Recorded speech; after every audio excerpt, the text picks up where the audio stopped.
आज से 2000 वर्ष पहले भारत की राजधानी उज्जैन में थी। भारत सम्राट भर्तहरि महाराज जब योगी हो गए, तब विक्रमादित्य जी सिंहासन पर विराजमान हुए। उस समय बंगाल के राजा गोपीचंद जी थे, जो कि भर्तहरि के मामा थे। गोपीचंद ने जब सुना कि भर्तहरि ने गुरु गोरखनाथ जी से अमर विद्या पढ़ी है और भोग त्याग कर योग से अनुराग किया है, तब वो भी गोरखनाथ जी के शिष्य हो गए। गुरु ने गोपीचंद से भी कहा कि यदि तुम अमर विद्या के प्रेमी हो तो राज्य को त्याग दो और भर्तहरि के साथ रहो। गोपीचंद ने भी वही किया, राज्य त्याग दिया। अपने छोटे भाई को गद्दी पर बैठाकर अपने योगी रूप धारण किया। गोरख गुरु के आज्ञानुसार रानी और माता से भिक्षा मांगने के लिए गोपीचंद जी महल में गए। रानी बोली, मैं आपको क्या भिक्षा दूं? मेरे आंसुओं का हार लेते जाओ। जनक राजा की तरह क्या आप भोग के अंदर योग को नहीं निभा सकते? तब राजा बोला, रानी साहिबा, योग से भी कठिन भोग है। बिना योग के भोग भी तो नहीं हो सकता। योग और भोग दोनों से समाधि लगती है, परंतु भोग का जानने वाला योग के जानने वाले से भी अधिक दुर्लभ है। तब रानी ने कहा, क्या अमर विद्या के लिए राज्य का त्याग आवश्यक है? राजा, आवश्यक है। अमर विद्या के नियमों को पालने के लिए राजकाज छोड़ना अनिवार्य है। रानी, यदि मुझे त्यागने से आप अमर हो सकते हैं तो मुझे त्याग दीजिए। मैं अपने कलेजे पर पत्थर रख लूंगी, परंतु आपकी हानि न करूंगी। सच्ची पत्नी पति के सुख के लिए सब सुख त्याग सकती है। राजा, मेरे अनुराग के लिए आप जो त्याग कर रही हैं, उसके लिए मैं आपका कृतज्ञ हूं। मैं आपसे यही भिक्षा मांगने आया हूं कि आप सहर्ष मुझे वनवास की आज्ञा प्रदान करें। रानी, सहर्ष कहती हूं कि आप अमर विद्या के विद्यार्थी बने। समूद चाहती हूं कि जनता भर्तहरि के साथ आपका भी नाम लिया करे। एक भिक्षा आप भी मुझे दे देंगे क्या? क्या? जिस दिन मेरी मौत हो उस दिन आपके दर्शन प्राप्त करूं। तथास्तु। अपनी पत्नी से भिक्षा मांगने के बाद गोपीचंद जी गए अपनी माता मैनावती के पास।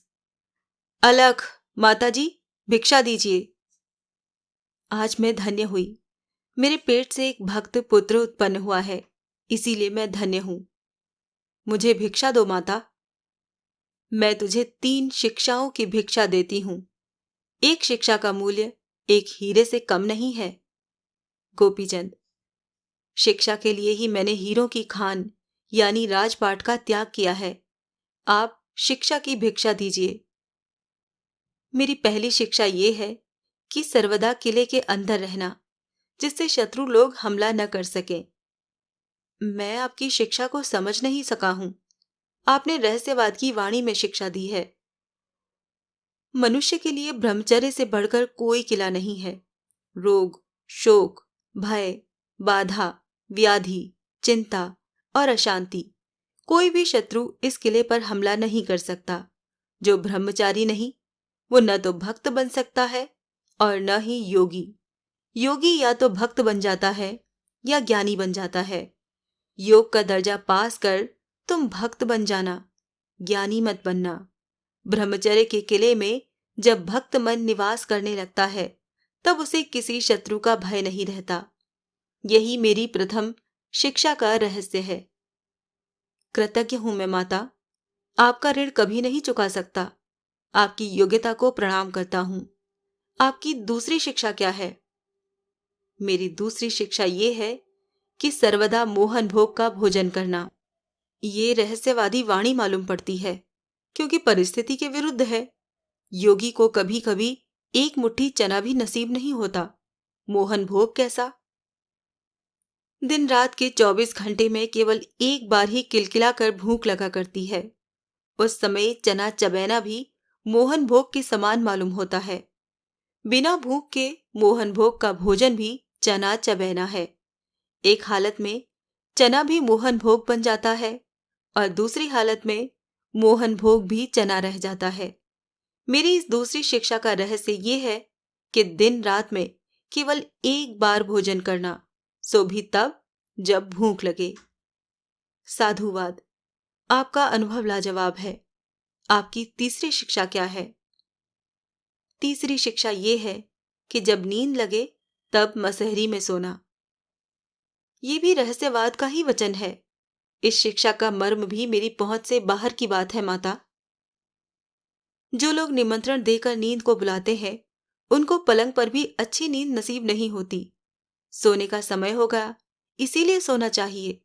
इस समझ से जो मसहरी पर भी सोते हैं, वो करवटें बदला करते हैं। परंतु जब लकलका कर नींद आती है, तब खेत के ढेलों में भी पड़कर गहरी नींद ली जा सकती है। मेरी तीसरी शिक्षा का यही रहस्य है कि जब खूब नींद आए तभी सोना। हर समय आलसी बने पड़े मत रहना। साधुवाद। आपकी तीनों अमूल्य शिक्षाएं मैंने अच्छी तरह गांठ बांध ली हैं। ये तीनों रत्न सर्वदा और सर्वथा मेरे पास रहेंगे। मैनावती। पिंगला रानी ने अपने खराब आचरण से अपने पति भर्तरी को योगी बना दिया है। मैनावती ने अच्छे आचरण से अपने पुत्र गोपीचंद को योगी बना दिया है। फलतः इस संसार में बुरी से बुरी और अच्छी से अच्छी स्त्री भी मौजूद है। गोरखनाथ। वत्स गोपीचंद। जी महाराज। तुमने अपनी रानी से क्या शिक्षा प्राप्त की? महाराज, दूसरे के उपकार के लिए अपना स्वार्थ त्याग करना चाहिए। रानी ने मुझे इसी शिक्षा की भिक्षा दी है। और तुमने माता से क्या भिक्षा पाई? माता ने 3 शिक्षाओं की भिक्षा दी है। ब्रह्मचर्य में रहना, खूब भूख लगे तब भोजन करना, खूब नींद आए तब सोना। ठीक है, तुमको सिद्धि प्राप्त होगी। प्रत्येक स्त्री प्रवृत्ति का जाल बिछाए बैठी है। प्रत्येक स्त्री का सर्वस्व प्रवृत्ति मार्ग है, परंतु रानी मैनावती ने निवृत्ति का पक्ष ग्रहण किया है। मैंने ये पहली स्त्री देखी है जिसने निवृत्ति से प्रेम दर्शाया है।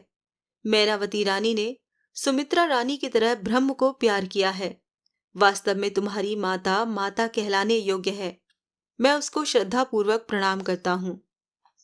ईश्वर करे मेरी माता जैसी सब माताएं हो जाएं।